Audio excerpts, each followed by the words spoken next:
Welcome. I come in peace.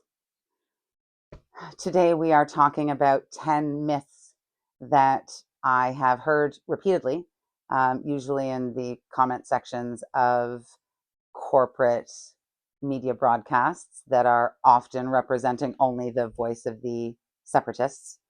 And as a Canadian citizen who is not a politician, who is not a lawyer, I'm just an educator who reads a lot and stands for the inherent rights of the Indigenous on this land, and also my fellow citizens who have elected government officials to represent us and who are being lied to. Everything that I say has been fact checked more than once. You are more than welcome. I've added captions. Please cut, paste them into Google and check for yourself, especially before you challenge me, because I do know that I've fact checked many times. And likewise, if you want to challenge something that I say, I encourage you to do so, but come with your evidence, not only for myself, but for the other viewers so that they can verify that for themselves. I am expecting everyone in the comment section to speak respectfully.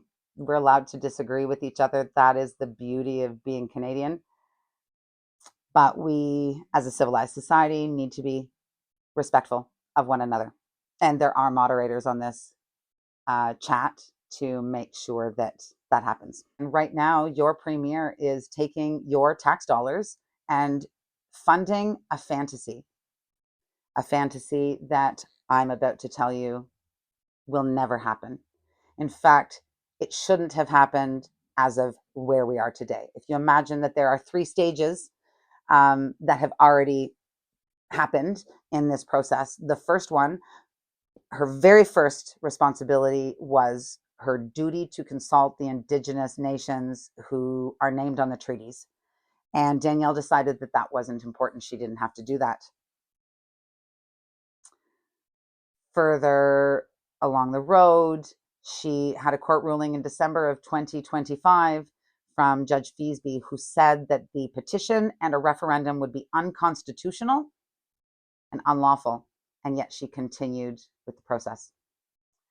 And now all of those 300,001 or 300,000 signatures are under lock and key and won't be checked because of the previous stages that she decided to overstep and the unconstitutional nature of where we are.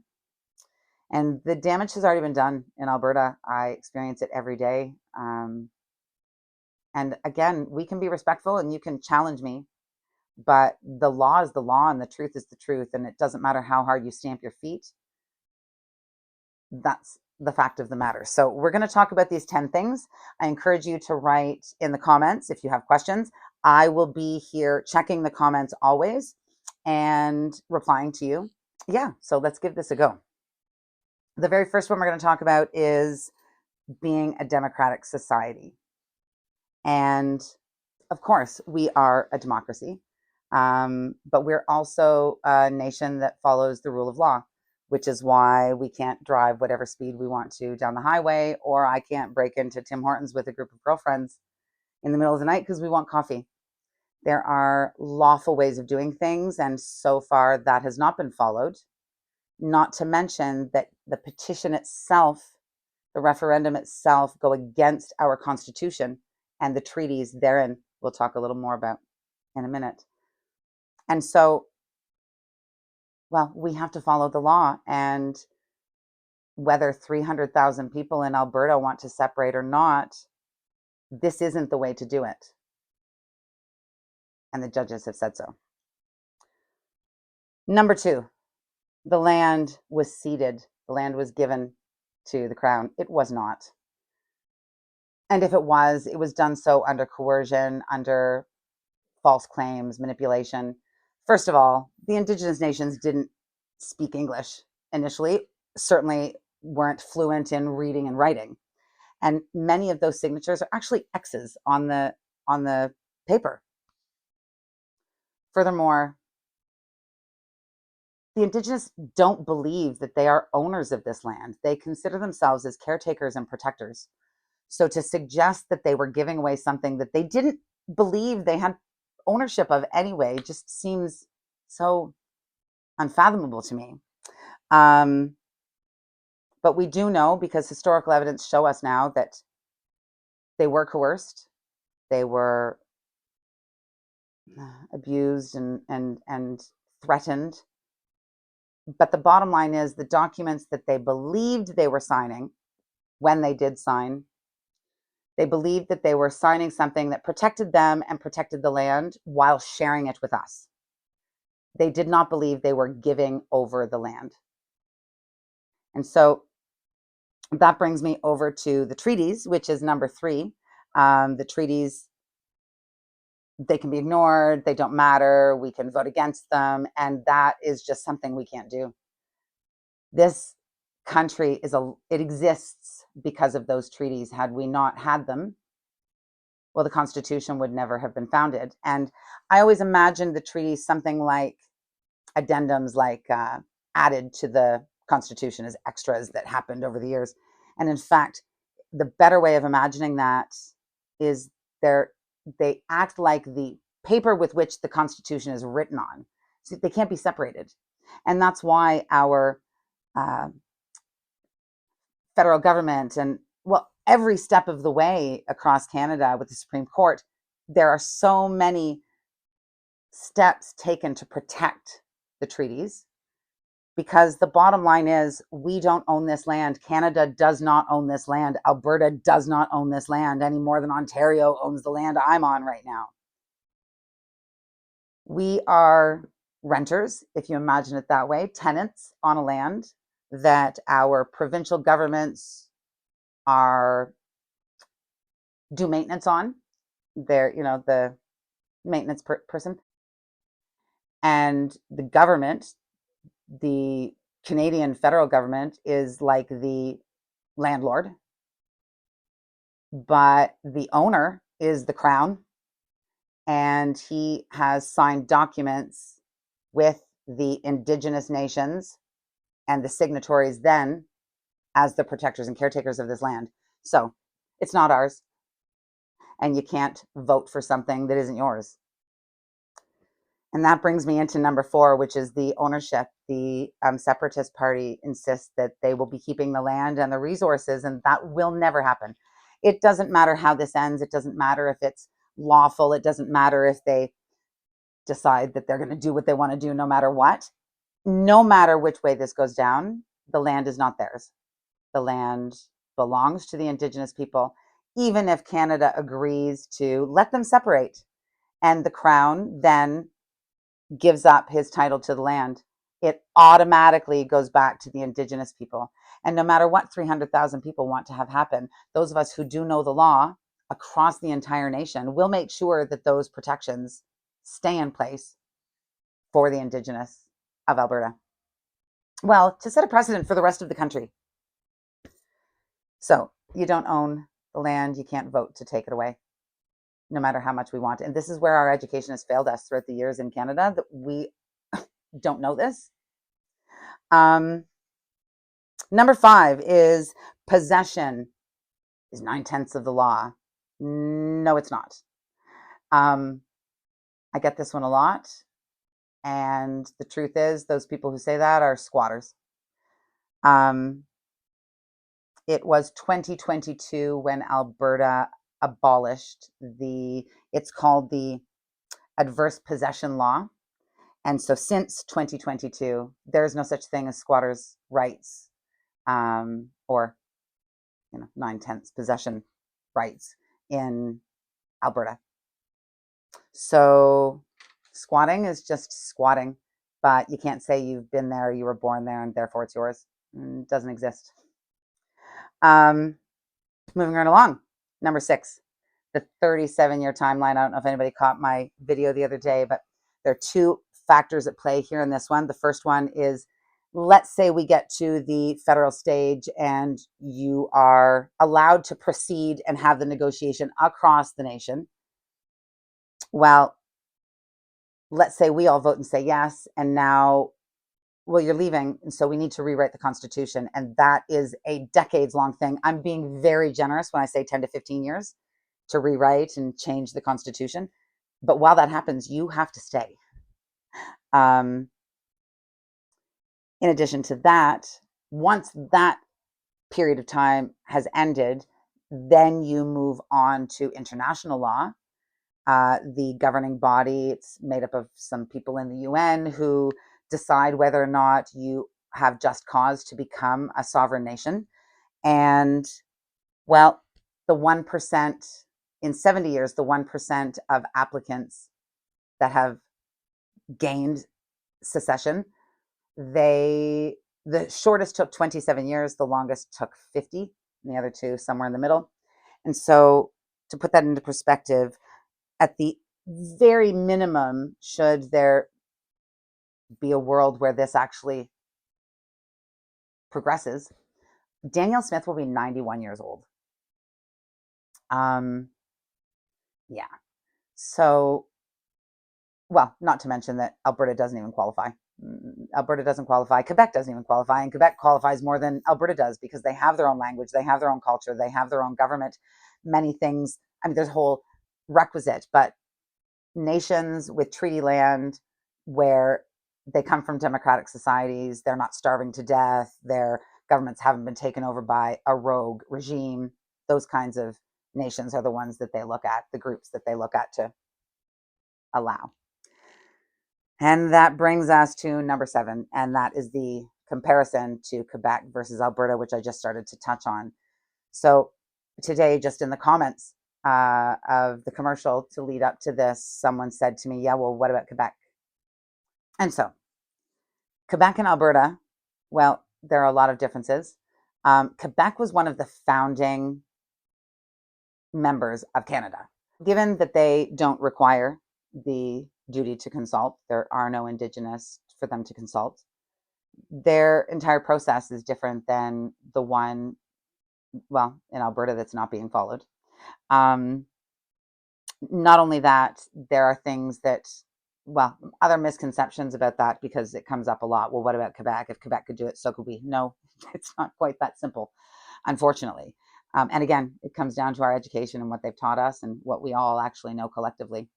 And the bottom line is that Quebec isn't treaty land, and well, they have a different process than we. Well, treaty land does, which I'm in Ontario, so also treaty land. So number 8, I was born in Canada, so I'm Indigenous. No, that's not what it means.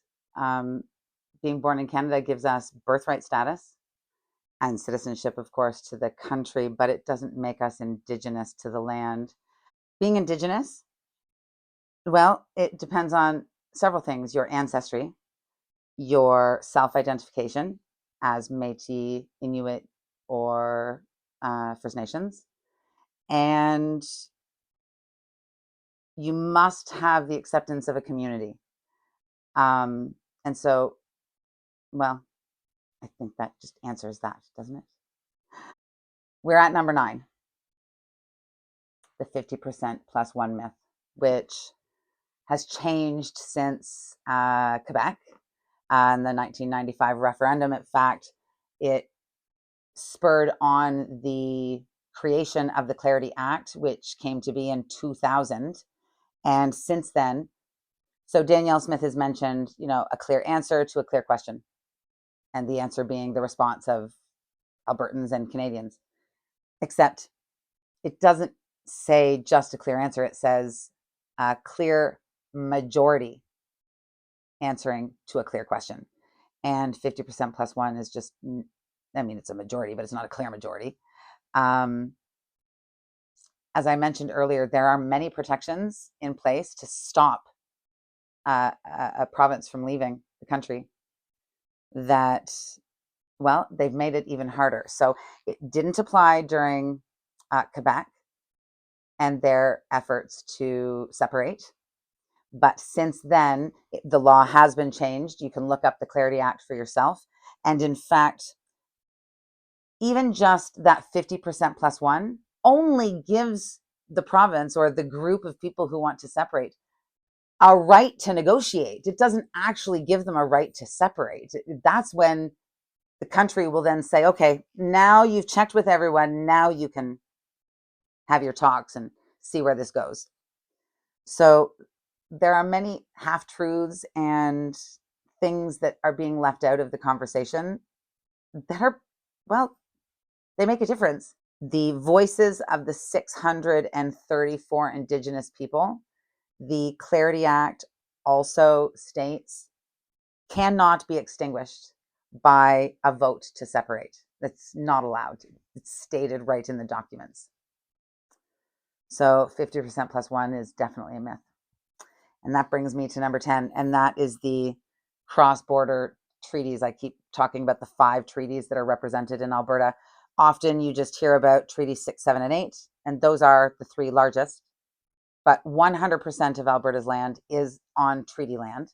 And 2 of those, the nations that exist there, they span across the borders of British Columbia and Saskatchewan.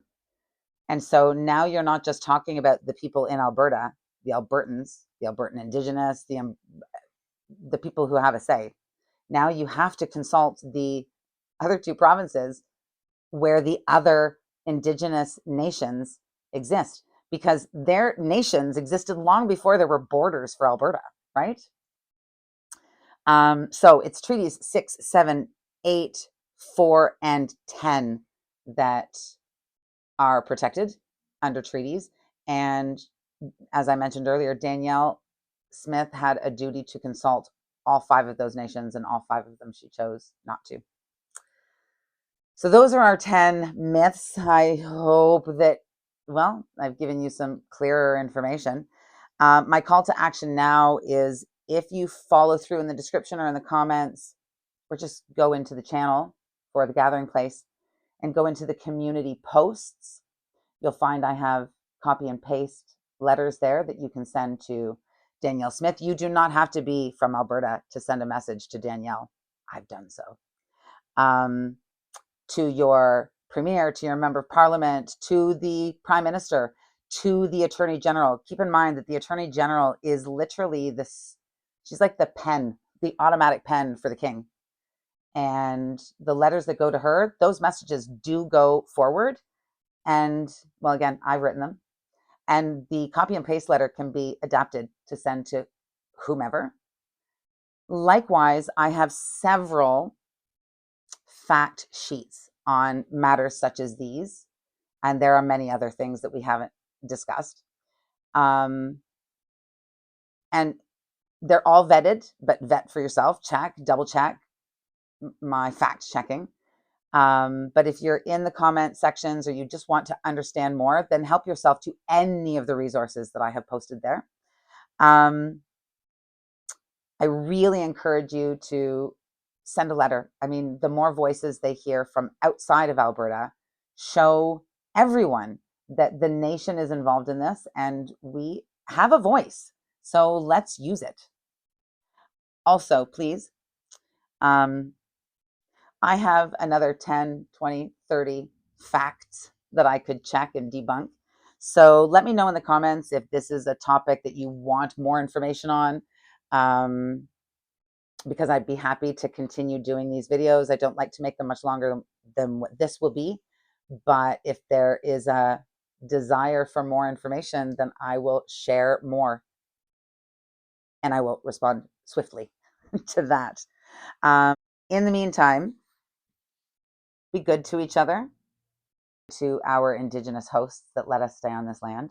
Speaking of, my land acknowledgement, because it takes too much time in the videos, has been embedded into my homepage on the channel. And we all have a say in Canada and how this is going to go and what future generations are going to look back on and think of what we did in this time. And I want to be on the right side of history, and I hope that you're with me. And I will see you in the comment section.